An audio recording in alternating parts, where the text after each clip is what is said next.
Hello. Happy Frog Jump Friday. Hop. Can you do that at home? Hop. Frog Jump Friday. All right, let's take a look at our calendar. All right, so today is our 22nd day of January. January, 4 claps. All right, let's put up our color. Orange, blue, green. Orange, blue, green.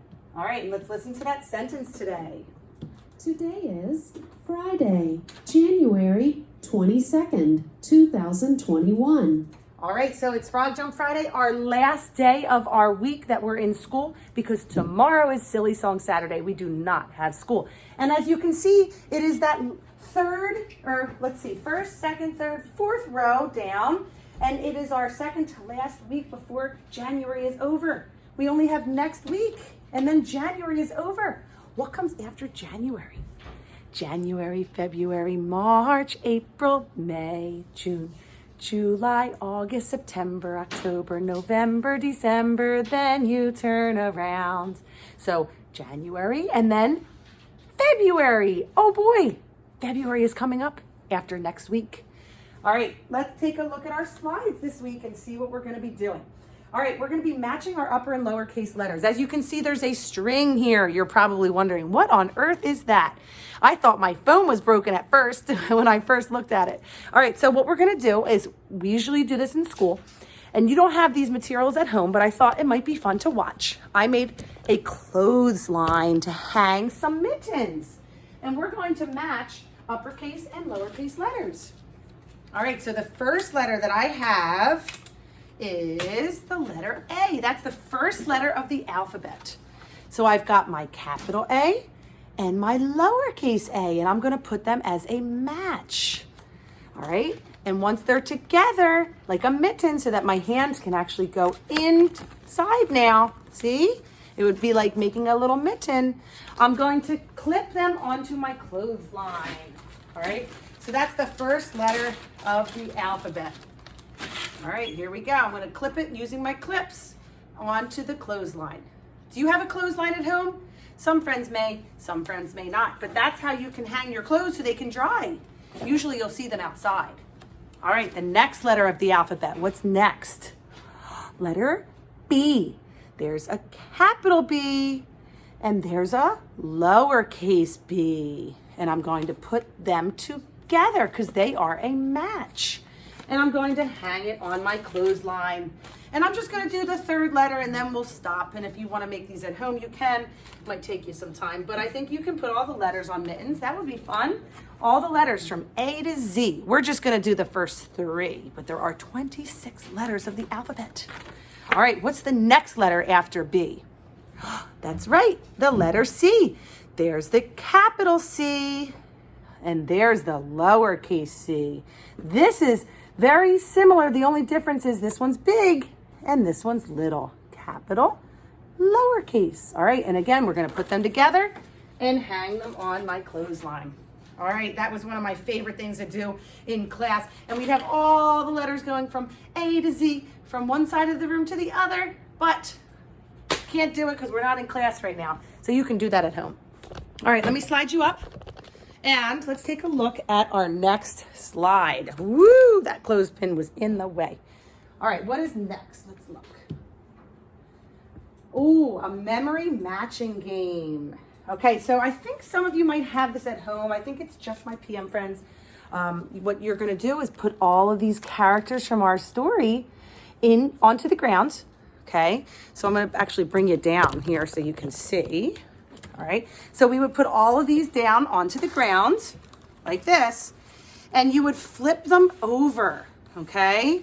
And you pick 2 cards. So I'm going to pick 1 and 2 and take a good look. Do these 2 pictures match? No, one is an owl and one is a fox. No match. So then you would put it back down on the ground. Now you may want to either minimize how many are in here, just put half the amount of cards.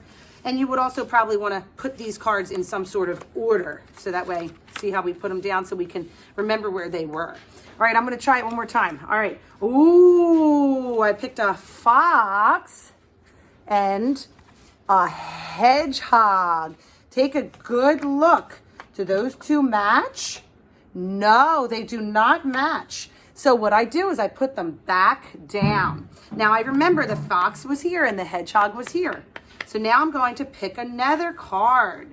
Oh boy, I picked a fox. I remember that the other fox was here. Let me look and see if there's a match. Yes, it's a match. So now that I matched those fox, I'm going to keep them in my pile. And usually you'll have two people playing the game and you can take turns, okay? So that's a really fun memory game to play with Jan Brett's book, The Mitten characters. All right, let's take a look up here at our slide. What is next? All right, on the slide, you'll see another book for The Mitten. But as you can see, it's different than this book, The Mitten, that we read earlier in the week. So what I want you to do is I want you to push that screen, listen to that story, and talk about which characters were different and which characters were the same as the one that was in our story by Jan Brett, okay? All right, and then last but not least, we have a really fun art project to do. I think this is our last slide. Oh, and then we'll do a Matman song next, okay? All right, again, I'm going to bring you back down. Whee! So that way you can see the craft that we're going to do next. Your craft at home looks like this, okay? And what you're going to do is you're going to take the pieces off of the clip, and then you're first going to glue down the heart. So you're going to take your glue, and you're going to put the glue all over the heart, okay? Make sure you get the points and everywhere. And then you're going to put the heart in the middle of your rectangle white paper, okay? See how the heart is in the middle? Is this the middle? No. Is this the middle? No. Is this the middle? Yes. So we'll put it right in the middle. And now you're also going to have some mittens. And these mittens you're going to use for tracing. All right, so let me slide this out of the way. And what you're going to do is you're going to trace your hand. My hand is a little bit too big. My hand's falling off, but your hand should be able to fit in there, just so. And you're going to take a pencil or something to trace with, and you're going to trace around your fingers, okay? And you're going to do it for each of your hands. And you're going to trace around your fingers, going inside each of your fingers as you trace, okay? Now, I didn't do it, but that's what you're going to do at home, so you can see your hand on the mitten. And then you're going to glue the mittens down onto the piece of paper, just like this, okay? Make sure you get glue all over. And then in the middle of the heart, it's going to say cold, there's the word cold, hands, warm heart. So even though your hands are cold, your heart is warm. So that's going to be glued down into the middle of your heart. And then you can add some snowflake stickers all around your pretty, pretty picture. All right? All right, so have fun with that. And maybe I'll put it on a different screen and we'll do our Matman next. Okay? So get your Matman out and get ready. All right, bye-bye.